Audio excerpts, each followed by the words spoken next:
Assalamualaikum warahmatullahi wabarakatuh. Berjumpa lagi di channel Zulhafiz, sahabat berbagi informasi. Kali ini saya ingin sharing terkait dengan korelasi produk momen. Korelasi produk momen dapat kita gunakan untuk menghubungkan variabel A dengan variabel B. Misalnya, apakah sikap berpengaruh terhadap capaian hasil belajar? Pada konteks ini, kita bisa mengetahui kualitas hubungan antara dua variabel tersebut, sikap terhadap capaian hasil belajar. Misalnya, untuk sikap, kita beri simbol X, kemudian capaian hasil belajar Y. Umumnya, X itu berperan sebagai variabel bebas, sementara Y berperan sebagai variabel terikat. Nah, hasilnya kita mendapati bahwa X sudah tampak di layar, ada 67, 55, 78 hingga 80. Demikian juga capaian hasil belajar ada 70, ada 82, ada 80 hingga 89. Dari mana data X dan Y ini kita peroleh? Data X atau sikap bisa kita peroleh dengan menggunakan instrumen berupa angket atau kuesioner. Sementara untuk Y atau capaian hasil belajar bisa kita peroleh dari hasil evaluasi, baik melalui latihan, UTS, UAS, dan seterusnya. Setelah itu, ketika data ini kita dapatkan, maka sudah bisa kita lakukan hubungan atau perhitungan hubungan antara sikap dan capaian hasil belajar dengan menggunakan rumus yang tampak di layar. Umumnya, ketika data ini sudah diperoleh, sebagian orang ada yang mengurutkan data ini, ada juga yang tidak. Baik diurutkan maupun tidak diurutkan, tidak ada masalah, karena dalam konteks ini tidak ada perubahan angka ketika diurutkan secara alfabetis atau tidak. Untuk data ini tidak saya urutkan, kita langsung saja mencari komponen-komponen yang ditagih pada rumus, yaitu sigma X, sigma Y, sigma X kuadrat, sigma Y kuadrat, kemudian XY. Cara cepat bisa kita lakukan dengan menggunakan rumus yang tersedia dalam perhitungan Excel, yaitu sama dengan kita sorot angka atau data yang akan kita kuadratkan, kita bisa menggunakan kali, kemudian kita sorot lagi.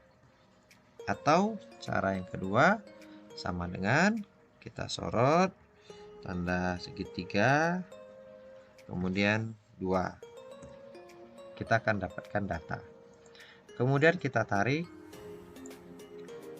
Dan demikian selanjutnya juga kita lakukan hal yang sama. Kita sorot. Kemudian kita beri angka 2 sebagai bentuk pangkat 2. Kita tarik lagi. Kemudian XY sama dengan kita sorot data yang akan kita kalikan. Kemudian demikian pula pada data Y. Selanjutnya kita tarik. Seluruh data yang dibutuhkan sudah terisi. Namun kita perlu mencari sigma masing-masing data ini. Kita bisa menggunakan rumus sama dengan sum. Kemudian data kita sorot. Enter. Demikian selanjutnya kita tinggal tarik. Saya ulang, sum, kita sorot, enter. Nah, seluruh data sudah terpenuhi. Maka langkah selanjutnya adalah kita memasukkan data-data ini ke dalam rumus. Untuk memudahkan aktivitas, maka saya sudah menyediakan isian yang sudah sesuai dengan rumus. Nah, isiannya seperti ini. Langkah selanjutnya adalah kita menghitung hasil yang tertera di rumus. Untuk itu, saya juga memanfaatkan Excel untuk perhitungan ini. Misalnya, untuk tahap pertama adalah saya menghitung atau melakukan perkalian 15 atau N kali sigma XY. Kita coba hitung. N-nya 15, kemudian kali sigma XY yaitu 93.656. Kita enter. Selanjutnya kita cari lagi perhitungan atau perkalian antara sigma X dan sigma Y, yaitu 1132 kali 1235. Kemudian untuk mendapatkan pembilang, kita lakukan pengurangan sama dengan kita kurangkan masing-masing data, maka kita peroleh hasil pengurangannya 6.820 yang kita sebut sebagai pembilang. Selanjutnya kita isi bagian ini atau kita hitung, di mana perhitungan pertama adalah kita mencoba mengkalikan antara N dengan sigma X kuadrat, sama dengan N kali sigma X kuadrat, berarti 86.130. Nah, kita peroleh datanya. Kemudian kita hitung lagi kuadrat dari 1132. Kita sorot, angkat 2. Oke, sudah kita peroleh. Kemudian kita lakukan pengurangan untuk mendapatkan data ini. Kita sorot masing-masing data. Oke, sudah kita dapatkan hasil pengurangannya yaitu 10.526.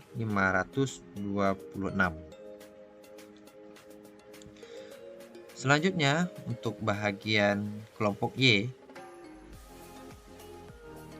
sama dengan 15 kali Y kuadrat, sigma Y kuadrat yaitu 102.015. Kita sorot.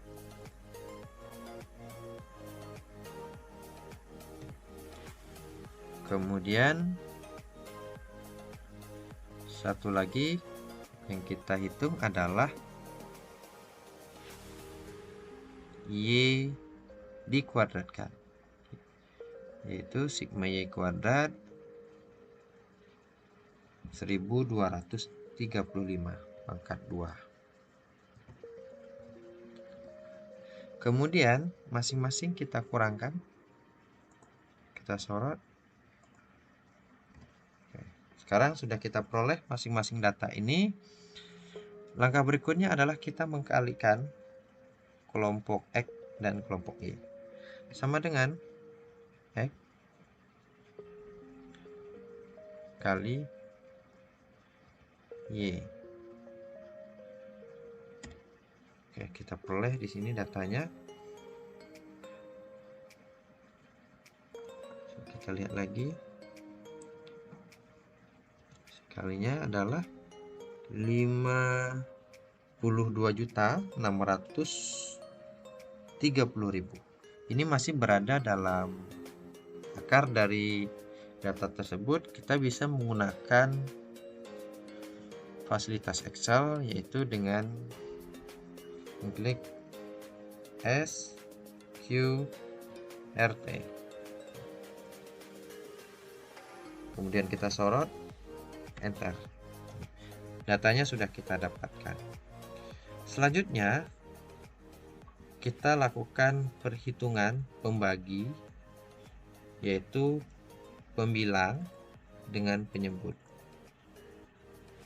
Kita coba sama dengan pembilangnya adalah 6.820 bagi dengan 7.254,654. Enter. Maka kita mendapatkan nilai korelasi antara sikap terhadap capaian hasil belajar, yaitu 0,94 sekian-sekian.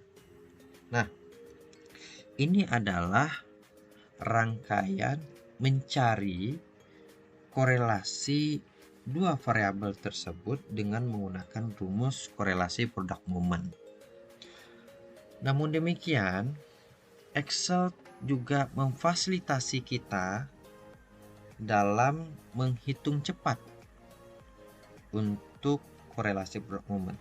Caranya adalah kita coba lakukan perhitungan cepat sama dengan Corel.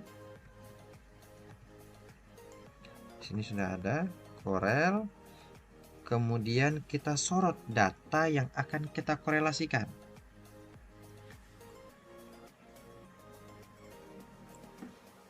Selanjutnya titik koma. Kemudian kita sorot lagi data Y. Nah, ini dia. Jadi yang pertama tadi adalah data X. Kemudian kita sorot lagi data Y. Kita tutup kurung. Kemudian enter. Nah, hasilnya juga kita mendapati sama persis dengan data yang kita lakukan atau kita hitung secara manual. Kemudian, apa makna dari 0,94 sekian-sekian itu? Nah, disinilah perlunya kita memanfaatkan tabel interpretasi tingkat korelasi. Untuk tabel ini, beragam pakar statistik ada yang membuat kategori tinggi itu di rentang 90 hingga 1. Atau ada juga 0,70 ke 1. Pada konteks ini, saya menggunakan rentang 0,80 hingga 1 berkategori tinggi, kemudian 0,60 hingga 0,80 itu cukup, 0,40 hingga 0,60 agak rendah, kemudian 0,20 hingga 0,40 rendah, dan yang terakhir 0,00 hingga 0,20 itu sangat rendah kategorinya. Kalau data kita di sini tampak 0,94. Kalau kita lihat rentang di sini, maka 0,94 ini berada pada skala atau rentang 0,80 hingga 1. Artinya, sikap ini memberikan pengaruh yang tinggi terhadap capaian hasil belajar seseorang.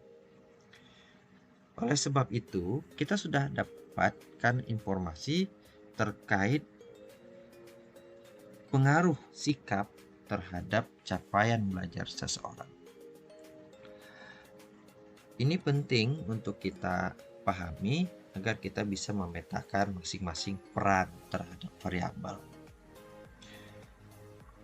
Dan data ini bisa kita bulatkan dari data yang banyak, misalnya kita buat saja 0,94. Dengan demikian, maka kita sudah mendapatkan hasil yang kita harapkan. Barangkali ini dulu sharing kita terkait dengan korelasi product moment. Terima kasih atas perhatian. Assalamualaikum warahmatullahi wabarakatuh.